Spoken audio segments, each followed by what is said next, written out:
সুপ্রিয় দর্শক, আসসালামু আলাইকুম। সবাইকে স্বাগত জানাচ্ছি আজকের গুরুত্বপূর্ণ সংবাদে। প্রথমেই জানিয়ে দিচ্ছি সংবাদ শিরোনাম, পরে বিস্তারিত। গ্লোবাল সমুদ্র ফ্লোটিলার ৩৯টি নৌযান আটক দিয়েছে ইসরায়েল। এদিকে ফ্লোটিলা কর্মীদের মুক্তি না দিলে ট্রাম্পের সফর বাতিলের দাবি।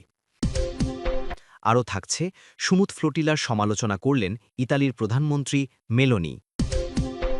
এদিকে গাজায় পৌঁছানোর আগেই ফ্লোটিলার যাত্রা শেষ। সর্বশেষ থাকছে, সমুদ্র ফ্লোটিলায় আটক অ্যাক্টিভিস্টদের নেওয়া হচ্ছে ইসরায়েলে। শুনছিলেন সংবাদ শিরোনাম। এখন বিস্তারিত।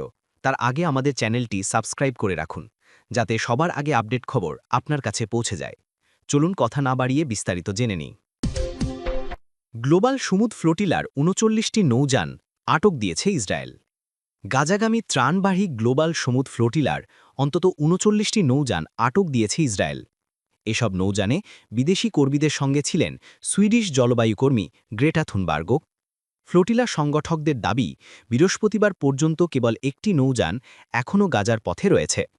রয়টার্সের যাচাইকৃত সরাসরি সম্প্রচারিত ভিডিওতে দেখা যায়, রাতের আঁধারে হেলমেট ও নাইট ভিশন গগলস পরিহিত ইসরায়েলি সেনারা নৌযানগুলোতে প্রবেশ করছে। এই সময় যাত্রীরা লাইফ ভেস্ট পরে হাত উঁচু করে একত্রে বসেছিলেন। ইসরায়েলি পররাষ্ট্র মন্ত্রণালয়ের প্রকাশিত একটি ভিডিওতে দেখা যায়, থুনবার্গকে ঘিরে রেখেছে সেনারা। ইসরায়েলি কর্তৃপক্ষ জানিয়েছে, আটক যাত্রীদের নিরাপদে একটি ইসরায়েলি বন্দরে নিয়ে যাওয়া হচ্ছে। তারা বলেছে, গ্রেটা ও তার সহযাত্রীরা নিরাপদ ও সুস্থ আছেন।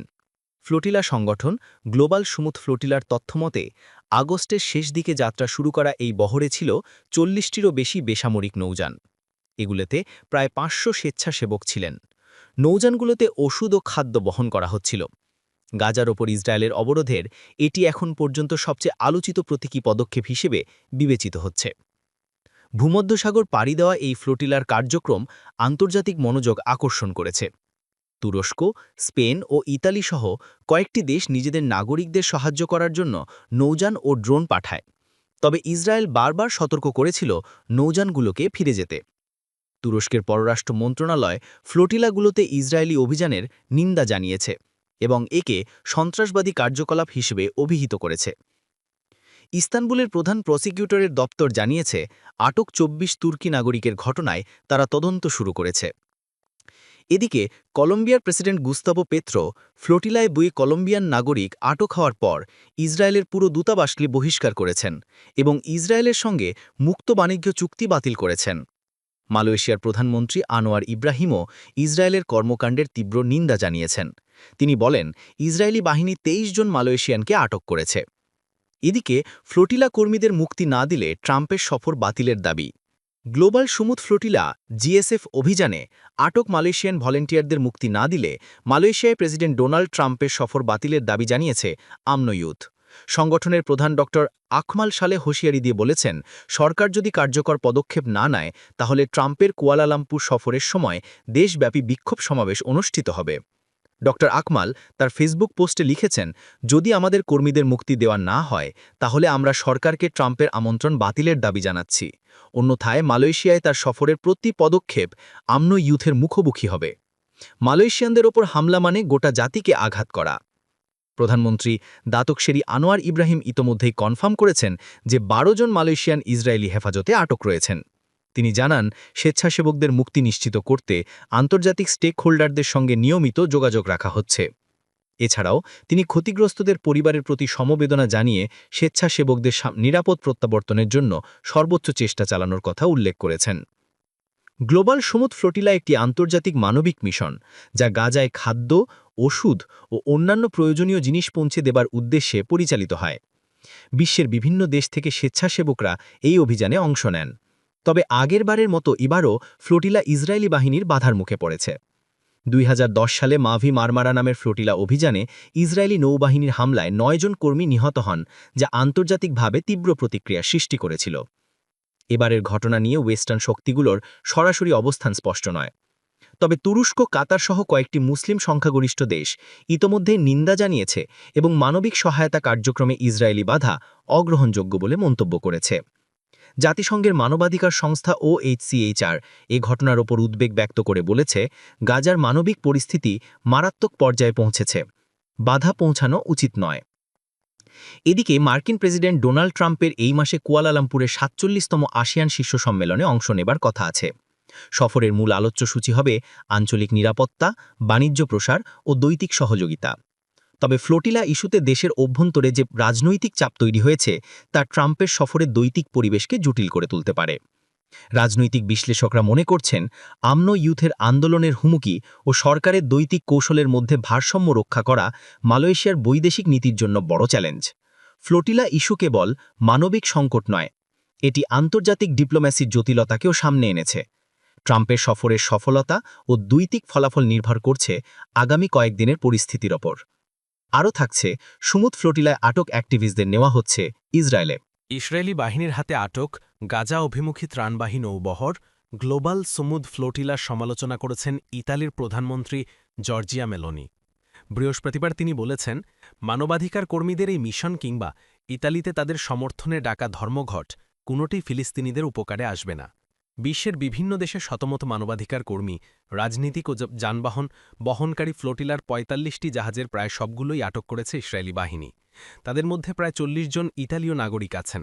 এই মানবাধিকার কর্মীরা ইসরায়েলের আরোপিত গাজার সামুদ্রিক অবরোধ ভাঙার চেষ্টা করছিলেন। ফ্লোটিলার প্রতি সংহতি জানিয়ে বৃহস্পতিবার ধর্মঘটের ডাক দিয়েছে ইতালির বিভিন্ন শ্রমিক ইউনিয়ন। বুধবার রাতে জাহাজগুলো আটকের খবর ছড়িয়ে পড়ার সঙ্গে সঙ্গে ইতালির বিভিন্ন শহরে বিক্ষোভ শুরু হয়।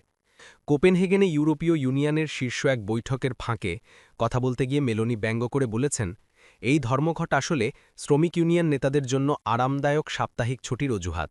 তিনি বলেন, আমি অন্তত এমন গুরুত্বপূর্ণ বিষয়ে আশা করেছিলাম তারা শুক্রবারে সাধারণ ধর্মঘট জাগবে না, কারণ দীর্ঘ ছুটি আর বিপ্লব একসঙ্গে চলে না। সাংবাদিকদের সঙ্গে আলাপকালায় ইতালির এই প্রধানমন্ত্রী বলেন, আমি এখনও মনে করি এসব কিছুই ফিলিস্তিনি পণজনগণের কোনো উপকারে আসবে না, বরং আমার কাছে মনে হয় এগুলো ইটালির জনগণের জন্য অনেক ভোগান্তি ডেকে আনবে। শুক্রবারের ধর্মঘট ও শনিবারের ফিলিস্তিনপন্থী বিক্ষোভের বিষয়েও কথা বলেছেন মেলোনি। ইটালির বিভিন্ন শ্রমিক ইউনিয়ন দেশটির সরকারের বিরুদ্ধে অভিযোগ করে বলেছে, সরকার যুদ্ধ থামাতে এবং গাজায় অবাধ ত্রাণ প্রবেশের অনুমতির জন্য ইসরায়েলের ওপর চাপ সৃষ্টি করছে না। বৃহস্পতিবার সংসদে দেওয়া ভাষণে ইটালির পররাষ্ট্রমন্ত্রী অ্যান্টনিও তাইয়ানি বলেছেন, ২০২৩ সালের ৭ অক্টোবর হামাসের হামলার পর গাজার যুদ্ধ শুরু হয়। সেই প্রেক্ষাপটে ইসরায়েলের আত্মরক্ষার অধিকারের প্রতি সমর্থন জানিয়েছিল রোম। কিন্তু বর্তমানে ইসরায়েলের গাজায় অভিযান আত্মরক্ষার সীমা ছাড়িয়ে গেছে এবং মানবাধিকার আইন লঙ্ঘন করেছে। তিনি বলেন, গাজা মানে হামাস নয়, ফিলিস্তিনিরা মানেই হামাস নয়। এদিকে গাজায় পৌঁছানোর আগেই ফ্লোটিলার যাত্রা শেষ। ফিলিস্তিনের অবরুদ্ধ গাজা উপত্যকায় দখলদার ইসরায়েলের নৌ অবরোধ ভাঙা এবং গাজার ক্ষুধার্ত মানুষের কাছে ত্রাণ পৌঁছে দিতে প্রায় ৪৫টি জাহাজ করে গাজার দিকে রওনা দিয়েছিলেন ৫০০ অধিকার কর্মী। তবে তাদের গাজায় যেতে দেয়নি ইসরায়েল। গতকাল রাতে দখলদারদের নৌ কমান্ডোরা এসব জাহাজ আটক করা শুরু করে। আজ বৃহস্পতিবার ২ অক্টোবর ইসরায়েলের পররাষ্ট্র মন্ত্রক জানিয়েছে, গাজা অভিমুখী গ্লোবাল সমুদ ফ্লোটিলার এই যাত্রা গাজায় পৌঁছানোর আগেই শেষ হয়ে গেছে। এসব জাহাজ আটকাতে গিয়ে কোনো বড় ঘটনাও ঘটেনি বলে তারা জানিয়েছে। বিবৃতিতে ইসরায়েলি মন্ত্রক এই ফ্লোটিলাকে হামাস ফ্লোটিলা হিসেবে অভিহিত করে বলেছে, হামাস ফ্লোটিলার উস্কানিমূলক জাহাজ সক্রিয় যুদ্ধক্ষেত্রে প্রবেশ বা নৌ অবরোধ ভাঙতে পারেনি। জাহাজের সব যাত্রী সুরক্ষিত এবং সুস্থ আছেন, তারা সুরক্ষিত ইসরায়েলে আসছে, সেখান থেকে তাদের ইউরোপে পাঠানো হবে। একটি জাহাজ এখনও সমুদ্রে অবস্থান করছে বলে জানিয়েছে ইসরায়েলি পররাষ্ট্র মন্ত্রণালয়। তারা বলেছে, কারিগরি ত্রুটির কারণে এটি সমুদ্রে আছে, কিন্তু জাহাজটি গাজার কাছে পৌঁছতে পারেনি। এই জাহাজটিও যদি গাজার দিকে যাওয়ার চেষ্টা করে তাহলে এটিকে আটকানো হবে। এদিকে ফ্লোটিলার আয়োজকরা বলেছিলেন একটি জাহাজ গাজার জলসীমায় প্রবেশ করেছে, তবে দখলদার ইসরায়েল দাবি করেছে লাইভ ট্র্যাকারের ত্রুটির কারণে জাহাজটিকে গাজার জলসীমায় দেখানো হয়েছিল, বাস্তবে জাহাজটি গাজার কাছে যায়নি। তবে ইসরায়েলের পররাষ্ট্র মন্ত্রকের এই বক্তব্যের সত্যতা নিশ্চিত করা যায়নি। বার্তা সংস্থা রয়টার্স আয়োজকদের বরাতে জানিয়েছে, ইসরায়েলি নৌকমান্ডোরা এখনও পর্যন্ত ৩৯টি জাহাজ আটক করেছে, কিন্তু একটি জাহাজ এখনও গাজার দিকে যাচ্ছে। প্রায় ৪৫টি জাহাজ নিয়ে গঠিত গ্লোবাল সমুদ ফ্লোটিলা নৌবহর গত মাসে স্পেন থেকে গাজার উদ্দেশ্যে যাত্রা শুরু করেছিল। এতে বিভিন্ন দেশের পণজনগণের রাজনৈতিক ও অধিকার কর্মীরা রয়েছেন, তাদের মধ্যে সুইডিশ জলবায়ু কর্মী গ্রেটা থুনবার্গও আছেন। ফিলিস্তিনের ভূখণ্ডের উপর ইসরায়েলের আরোপিত অবরোধ ভাঙাই ছিল এই নৌবহরের অন্যতম প্রধান লক্ষ্য। গাজা উপত্যকায় ইসরায়েলি যুদ্ধে ইতিমধ্যে দুর্ভিক্ষ শুরু হয়েছে বলে জানিয়েছে জাতিসংঘ।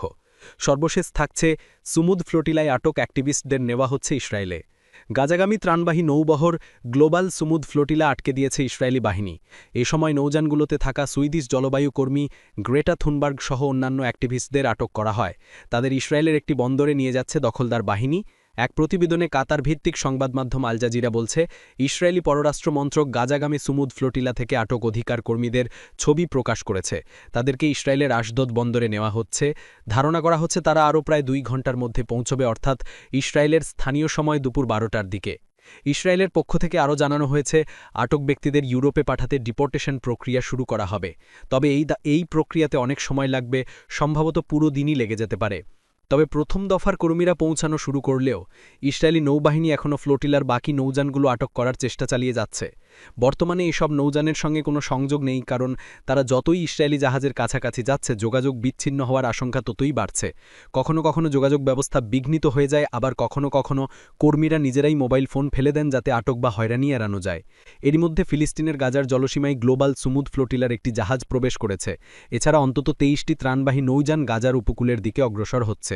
গ্লোবাল সুমুদ ফ্লোটিলার লাইভ ট্র্যাকার অনুযায়ী মিকেনো নামে একটি জাহাজ ইতিমধ্যেই গাজার আঞ্চলিক জলসীমায় প্রবেশ করেছে, তবে সেটি ইসরায়েলি বাহিনী আটক করেছে কিনা তা এখনও স্পষ্ট নয়।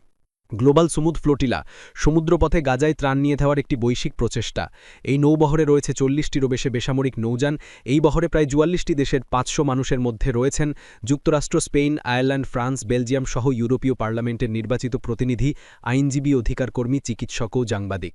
গ্লোবাল সুমুদ ফ্লোটিলার প্রথম বহর গত 31 আগস্ট স্পেনের বার্সেলোনা থেকে যাত্রা শুরু করে। এরপর 13 থেকে 15 সেপ্টেম্বর তিউনিশিয়া এবং ইতালির সিসিলি দ্বীপ থেকে আরও নৌযান এই বহরে যুক্ত হয়। এছাড়া গ্রিসে সাইরাস দ্বীপ থেকে পরবর্তী সময়ে আরও কিছু নৌযান ত্রাণ নিয়ে বহরে যুক্ত হয়। বর্তমানে বহরটিতে 40টিরও বেশি নৌযান রয়েছে। এই নৌবহরের ফিলিস্তিনি সংগঠন হামাসের সঙ্গে সম্পর্ক রয়েছে বলে শুরু থেকেই দাবি করে আসছে ইসরায়েল, যদিও এর পক্ষে কোনো প্রমাণ দেখাতে পারেনি তারা। যাত্রাপথে কোনো বাধা না পেলে নৌবহরটির স্থানীয় সময় আজ সকালেই গাজায় পৌঁছানোর কথা ছিল। এতক্ষণ সাথে থাকার জন্য ধন্যবাদ।